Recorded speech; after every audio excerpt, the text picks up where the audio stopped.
Welcome to Blended Learning 101.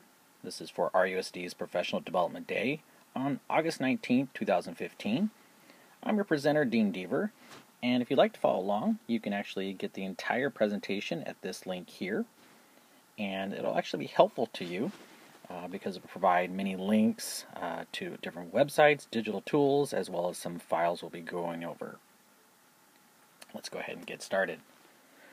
First of all, if this was during the session, the sign in right here will be for the actual session of the day of. So if you're following along the video, that won't matter to you at this point. But a little bit about myself. I've been teaching in Riverside for 18 years. I've taught everything from 2nd through 6th grade. And for many years, I've been integrating technology. And last year, my classroom was a personalized learning environment. So I'm excited to share with you some of the things I've learned with technology, blended learning, and of course personalized learning. Our objectives today is for you to come up with a working definition of blended learning. We're also going to look at sample activities that you could use or get some ideas for you to borrow and even make better in your own classroom. We're going to give you some digital tools. Some of them you may be familiar with and others are brand new. And I want you to make a plan and create an activity or a lesson to use blended learning even as quickly as next week, since school starts then. So let me ask you, what is blended learning to you? And everybody has their own definition. So what does it mean? Now if you're in my session, you would actually break up into groups of 3 or 4. But since you're following along, you can go to this website called Google Classroom. Some of you may be familiar with it, some of you not. So you just click on the link, and this will actually open up to my home page. But one of the things that might help you is if you look at, you can find it here also on the Haiku page. In fact, my entire resources and everything are on the Haiku page. Here's the actual presentation itself. And of course, where it says Google Classroom, when you click on the link, it'll take you to a page that looks kind of like that image right there. Now you need to log in with your RUSD Learns account. So right here, and for example, mine is ddeaver@rusdlearns.net, and you would use your password that you would need to use for your Google account. And if you're having problems with that, you can definitely ask somebody to help you, or work with a neighbor. It's definitely something you would want to be able to use as quickly as possible. Once you log in, you want to actually go to one of these sessions. Session 1, Session 2, or Session 3. Depending on what session you were in, you would follow and actually type in that code. So let's go ahead and go to one of those. So you have many choices. We'll go to Blended Learning 101 Session 1. And this is Google Classroom. It is an incredible resource you can use. You can add different files to it. But for now, we're going to have a discussion. So looking right here, what is blended learning? So write in the comments your concept or definition of blended learning. And then as people are starting to complete their comments, read and compare their definitions with yours. Now, as they are doing this, one of the great things about this is on Google Classroom, let me point out right here, is you'll start to see the comments coming in right there. And you actually can see how many are done, how many people are not done, as they actually start to log in. And you as an instructor, that makes it really nice to see who's actually participating and who is not. And then you have the students actually make comments to other students' comments, and you can actually start a actual conversation, a discussion. Alright. Well, hopefully you came up with some kind of a idea of what blended learning might mean to you. And we'll continue on, and I want to give you some other materials to read, and might align with what you think blended learning is, and maybe it'll actually increase what you know. So another website I want to introduce to you is something called Actively Learn, and you just click on that link there. And this is a great website that will help you actually get to You add tons of reading materials. You can do selection readings, you can do close readings, you can do fluency, you can actually do Google Docs, you can do PDF files, you can, and as well as do links from websites like Newsela, and it's really a great website, as you'll see as we get into it. You're going to need to sign in with your Google Plus account as well, and again it's the RUSD Learns, and once you're in, you'll actually need to make sure that you have this class code, DA811. Log in, join that class, and then as it says here with number 4, you're going to read the Blended Learning 101. So let's go back to that. So there it is. There's 2 items for you to read, and you would click on Blended Learning 101. And you'd actually go ahead and read it and answer questions. Let me go back, and I'll show you a different version.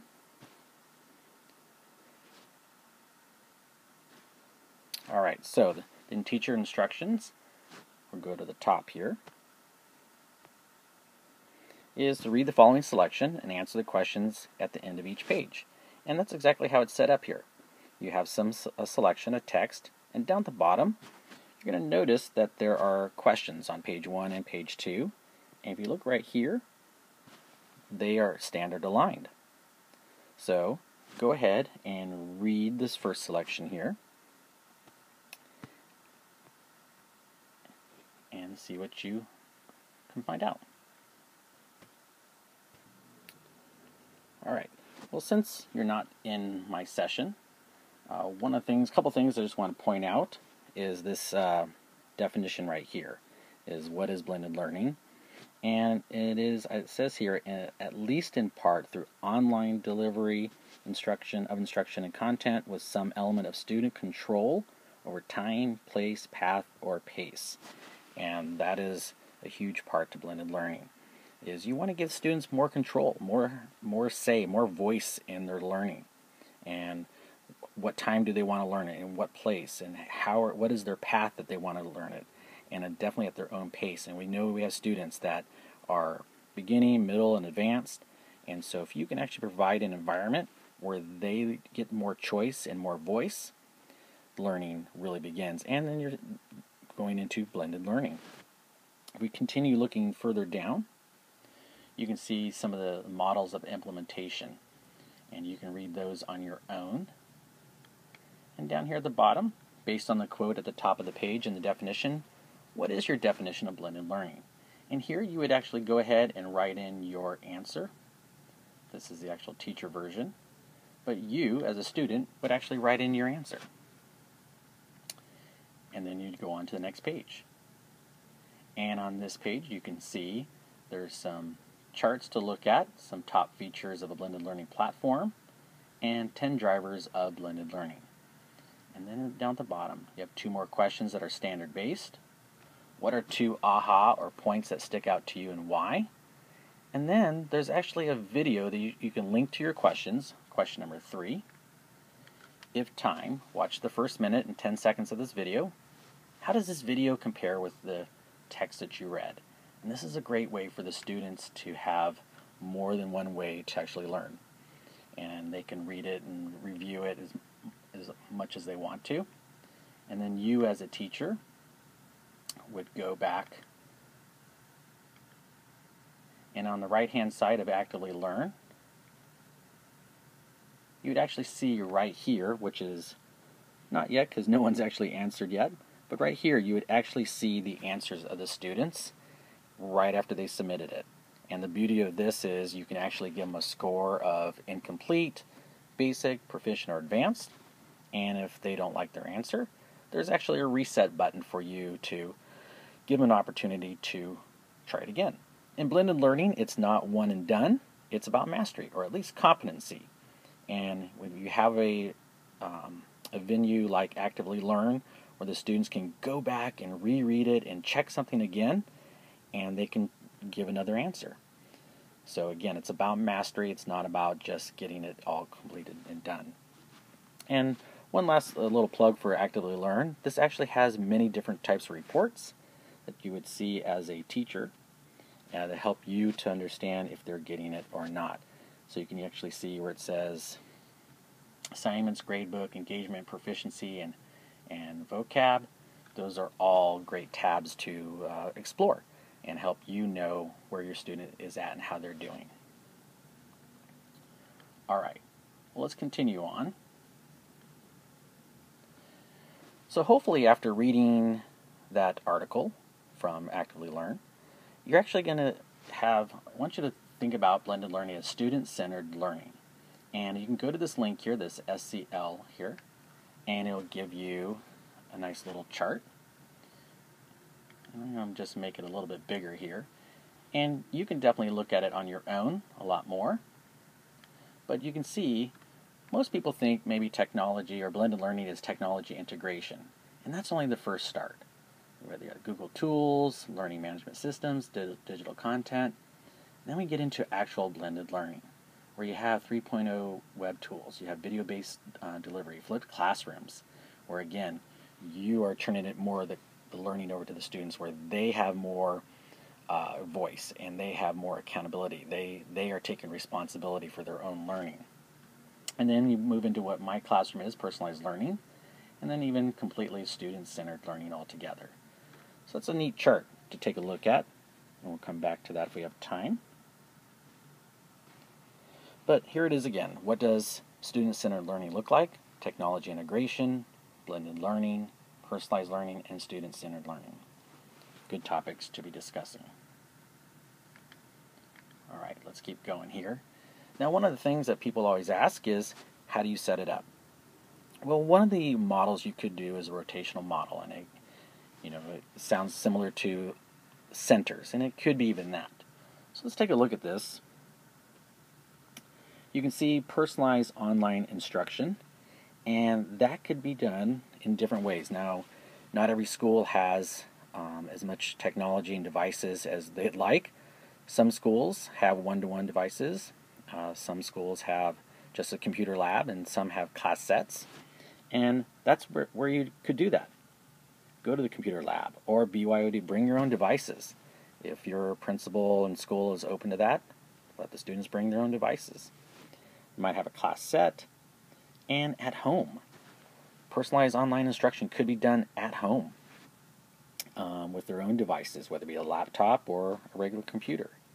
And then part of that is YouTube videos. That would be part of the personalized online instruction. And there's actually a link to, right here, to my YouTube page. And I strongly encourage you to get your own YouTube page and start making your own videos. You'll see I have over 100 videos on my YouTube page. Most of them are math, but there are some other ones. And the students can look at the videos at their own pace and learn it the best the way they can, and whether it be in class or out of class. And if you look over here, student-led small group instruction, whether through textbooks or digital text and articles, just like Actively Learn, or if you just found something online. And then independent and collaborative practice. You might come up with table activities, or PBL, which is project-based learning. That's a huge area, and I strongly recommend that you look into that. And then even partner charts. Why not use paper and big charts that let the students collaborate, work together to explain a lesson, to show a concept. So you have the rotational model, which is a huge asset and part of blended learning.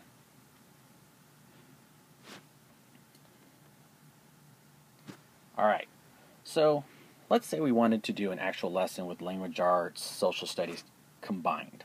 And with our units of study, they do that often. If you go back to Actively Learn, we'll go back there again, you can see right here there's a Cinco de Mayo thread. And you can click on it. And here, let me go back it up a little bit to a better way you can see it. So once again, there's going to be a text about Cinco de Mayo, and the students have a chance to read it at their own pace, and they could actually add notes to the side over here on the right side. They can look up the words as they go along, but after they finish reading it, and this can be done whole class, this can be done small group, back to that rotational concept, Why not do it with a few students? And you scroll down to the bottom, and look, here we have more questions that are standard based. Look at question number 1. What is the gist of this selection? Now we made it a close read. And again, we're using social studies, but yet we're using language arts concepts. Number 2, who are the most important people in this article? Again, that's based on standard RI3. And then we have, does your family celebrate this event? We're really definitely making it more personable. This is just a poll, just to kind of see how the students are reacting to it. And then finally, we have a video. Again, another video link. The students, after they read the text, they watch the video. And again, now they can compare and contrast using digital, using video. And this is a great way, another great way to use digital, or personalized blended learning. Alright, so hopefully you had a chance to check out that activity. Let's go on. Well, what are the 10 key ingredients to blended learning? And here we have all 10 of them. And you can actually go to this link here under 10 key ingredients. And you'd get a Google Doc that you can copy and keep for yourself. And definitely go through this and discuss it with your colleagues, discuss it with your principal. What do these look like? So there's just a few I want to kind of highlight. One of the big ones here is number 1, face-to-face instruction and conferences. Many people think blended learning or just doing even personalized learning, the teacher's out of the equation, and it's actually the opposite. Teachers are very much involved. These conferences here, these one-on-one conferences, are a huge deal, where the students get a chance to tell you exactly what they're doing, what standard they're working on, and what are the next steps. So that face-to-face instruction, they might actually need you to walk them through a concept. But these conferences are student-led. Let them explain to you what they're working on. And it's very powerful. They are taking more ownership in those in their education. Going through the list here, student-to-student collaborations, independent practice on online activities. So again, you want to give them those activities that can expand their learning. They're not just stuck by doing routine paperwork or just doing worksheets. There's online activities that are going to challenge them at their level and at their pace. And then reinforcement mechanisms. You can actually even see on Actively Learn. Once they actually give an answer, you give them a score. They automatically are reinforced. Either they need to go back and do it again, or they've got it. But there's also the wall mount progress charts, milestone celebrations, individual growth, and so forth. Personal progress monitoring. That is big. Student accountability, ownership, reflection. It goes right back to these conferences. As you have that conference, they want to be able to tell you what they're doing. They have ownership in everything. So you want to set up your blended learning activities with these and the rest of them. If in the blended learning activities, the top 10 key ingredients, they don't all have to be in every lesson, but a majority of them should be. And then even assessments, academically rigorous. You're not just giving them questions and answers. Maybe have them create something. Be able to explain it in a new and different way. We also have data review. That's for you as a teacher. Station support. You can look into that. Ongoing professional development. That's definitely for you, but also for the students. They can actually learn to become better at what they're doing. And number 10, I want to kind of stop right there and look at that one, adaptation. When you have students' first mindset, you're always looking for the right tool at the right time with the right purpose. Even the tools we're using today, so far Google Classroom and Actively Learn and Haiku, we might not need them in a few months or in a couple years. Something might be better that comes up. So if you're always thinking about how could the students be actively engaged to take ownership in their education with the right tool at the right time with the right purpose, now you're talking blended learning. So let's go back to our presentation. And we have another activity for you. And here's another website for you. It's called goformative.com. And again, you can actually just click on that link right there, and it'll take you to a website. This is a very new website. It actually just started this past January of 2015, and I know my students have been using it quite extensively. So here we are at goformative.com, and you want to log in again with your RUSD Learns account, and in this case you're actually going to log in as a student. So we'll go back to here, and you can actually see you're going to use the class code KWDV792, and you actually join my class. And again, according to which session you belong to, you can want to do session 1, session 2, or session 3, and go to there. So let me back it up,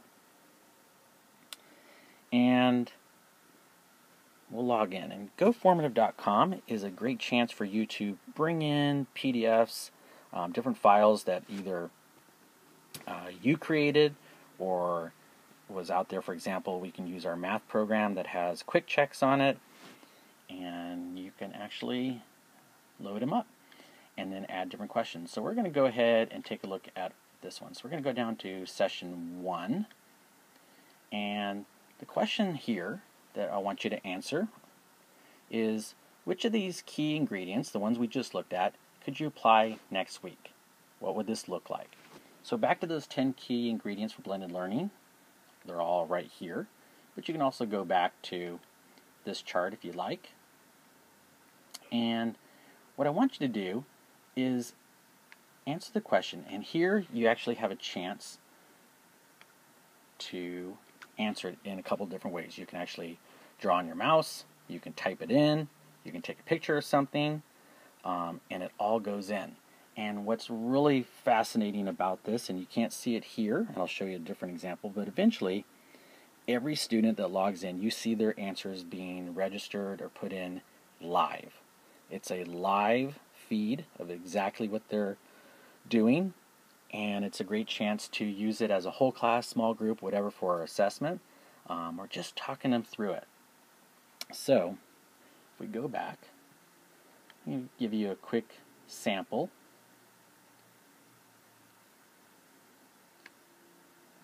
Let me back this down here. So for example, this was my students from before. They did a number talk, and you can actually see that was done live. They actually were creating and drawing on this website, and actually a couple of them took pictures of what they created, and now's a chance to talk about it. And it's a really neat thing. You can also actually give them a grade right here in this corner. You can actually give them a score so they know exactly how they're doing. So back to our presentation.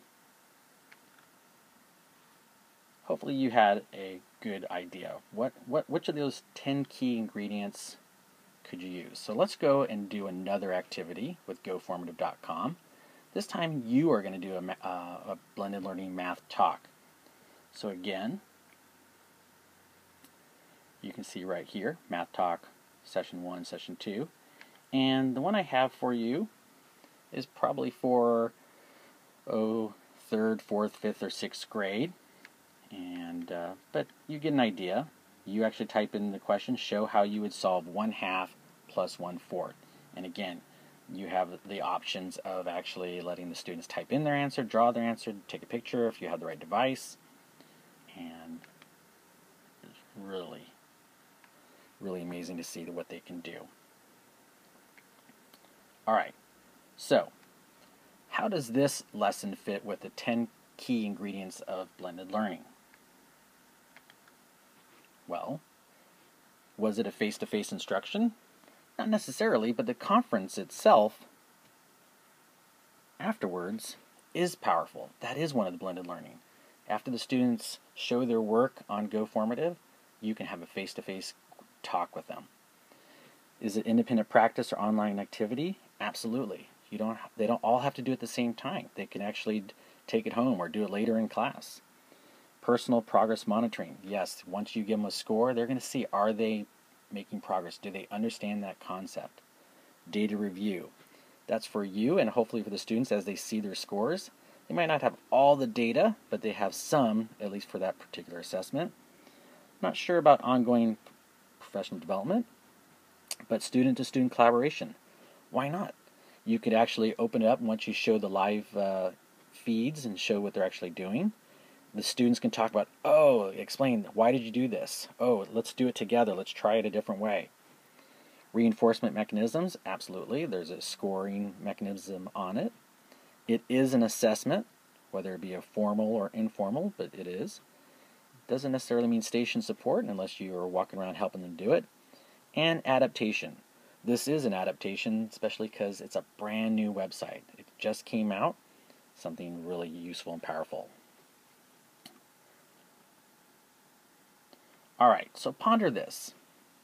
Technology should be employed to help students become empowered citizens rather than passive consumers. And this is something I've really taken to heart this past couple years. And it's not just about the technology. Technology is just really a tool, and it's really employed to help the students become empowered citizens. That we want them to have ownership in their education. We don't want them just to give an answer or just do the routine that we normally would do. We want them to actually participate and create and have that ownership. And again, it's heading towards mastery. Competency works, but we want them for mastery. Some other ideas for blended learning. In this you can look on your own. There are the QR codes, and if you were in my session, there's actually examples around the room you could try. And if you have some like iPods or old phones, you can actually have them linked to the QR codes and then do an activity with it. Really a good thing. Again, there is a link right here that you can see a website how to make them. Project-based learning, as I said before, really look into that concept. That really fits well with the whole concept of blended learning, and something called Genius Hour. If you were interested in doing online discussions, as I showed you, you could do it in Google Classroom, but there is actually a section on haiku where the students can actually give a discussion and comment and respond to other people. And there's another one called Today's Meet. That's a great way for the students to leave comments or even ask you questions. It's an ongoing thread where you and the students can interact with each other. Blogs. Blogs are really a big deal, and this is a link to a kid-friendly blog. This might be something you can do as a whole class or those students who are moving way ahead and really getting it. So there's a lot of different options there. And then finally, video, audio, record. Student-led lessons. Let the students teach somebody else a particular concept. That is powerful. Now for the little kids, maybe it's actually getting them to say their alphabet through a recording device, or give a book review, whether it be very simple or very thorough, complex. Blended learning, again, it's about them having ownership, the students creating and being able to show mastery of whatever concept or standard that they're working on.